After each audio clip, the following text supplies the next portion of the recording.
So I don't know, for some reason something told me to come look at the car, and I see this, a large puddle of oil. I have no idea what that's from because it wasn't leaking before. So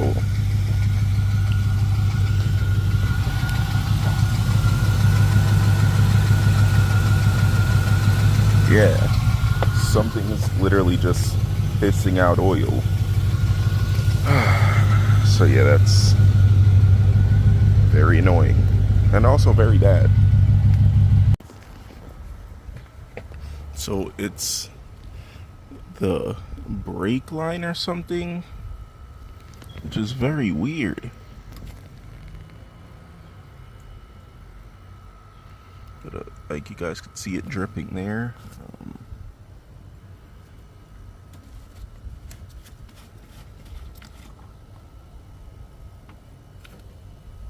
Yeah, that's definitely not good. I don't even know how that would happen, but well, I guess we won't be driving this thing anytime soon. Wait, look at that. This thing is not even plugged in.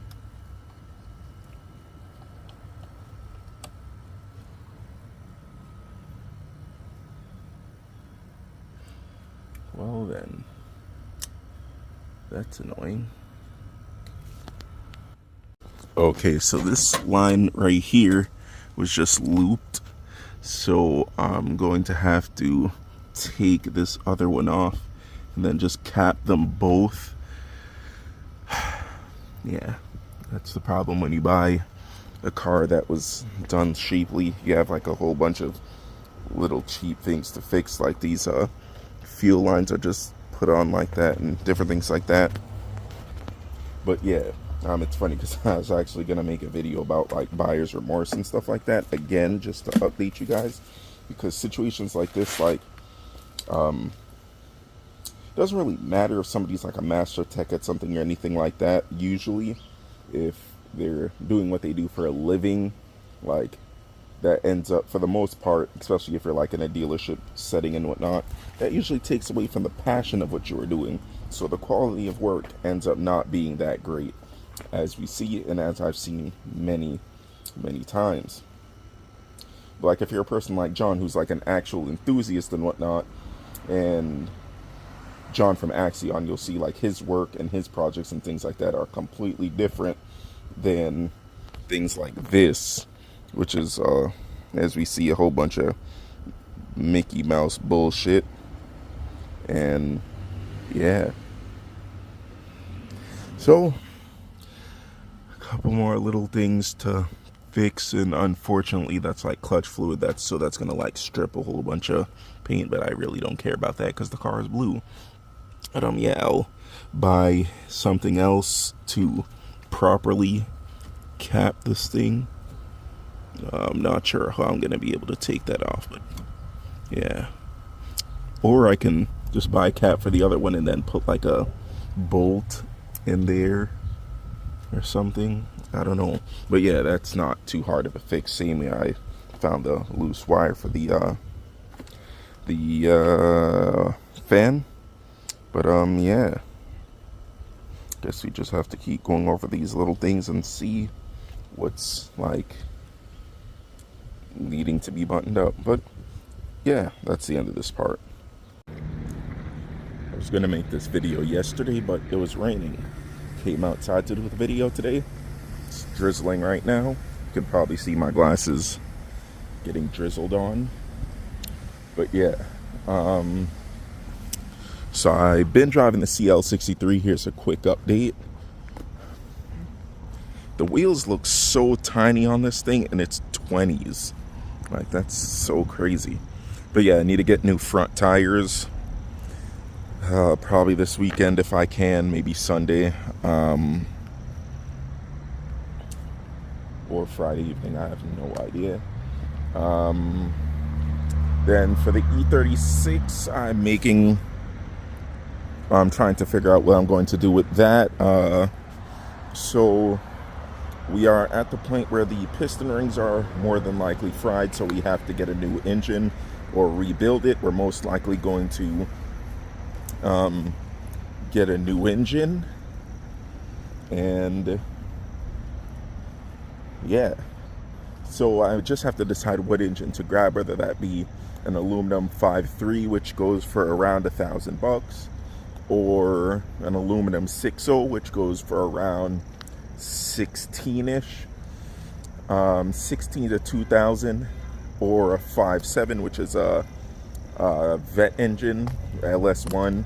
I believe those also come in the Camaros as well, but and those usually go for around 15.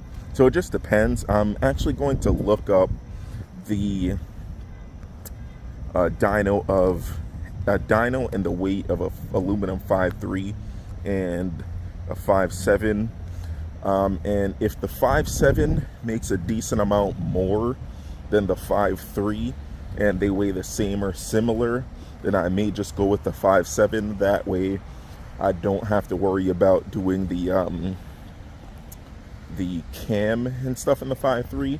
But then again, I could probably get the cam done for around like another few $100. I'm not even too sure, because I don't think the labor would be too different from, what do you call it? I don't think the labor would be too different from the price difference of the 5.7 or the 6.0. I know the 6.0, like, I'm pretty sure, so for $2,000, I'm pretty sure I could get a head and cam package in the aluminum 5.3, or for around $2,000 I can get just the cam in the 5.7. I have no idea. I just have to decide what I'm going to do about that. But I would actually love for the fix to be $3,000 and below. That would be perfect. I'll be about 12,000 into the LS Swamp E36, and I'd be able to sell for around 17.5, so that's a good profit. And that 17.5 could go towards the next build. Yeah, because I've also been thinking, like, I'm kind of tired of like, I drove the car like around the block a couple times and whatever, as you guys saw, and I was just like, I don't really care for manual anymore. I want something more luxurious, newer, and automatic, whether that be a DCT or 8 HP or any of those things. But that's likely going to be the plan, whether I get an E63 M6 or an LS Swat E82 with DCT, or whether it'll have a 4L80. But yeah, I definitely do want something that's automatic, because automatic is faster, so that'll likely be the case. I'm going to more than likely list the E36 for like 20 grand just to see what happens with that, like once it gets fixed.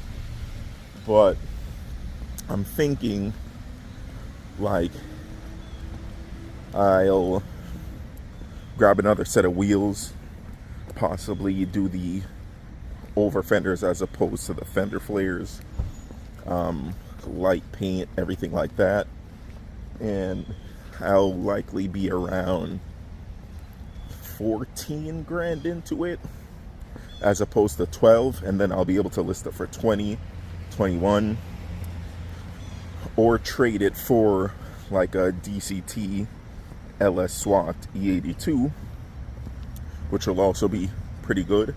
But yeah, it's just like, regardless, I can't really lose on the car. So yeah, because it already has a new rear subframe, I'd probably redo like the front bushings and everything, and that'll basically be the whole underside of the car redone, so it'll be like nice and new. Address like the transmission mount, so it'll basically be a newly freshly swapped and built vehicle, so can't really lose on that. So that's likely the plan. And I've been emailing some companies about the next build. Regardless of the car, I have different options, so I guess we'll just see. And you're probably wondering, like, why would you sell the car? But it's just like, such is life. I want to experience some more things. That's what I'm gonna do. But yeah, that's likely what's gonna happen. It may not happen quick. You'll get a lot more videos and a lot more content and everything like that on it. Whew. So yeah, thanks for watching. Like, comment, and subscribe, and I'll catch you guys in the next one. Peace.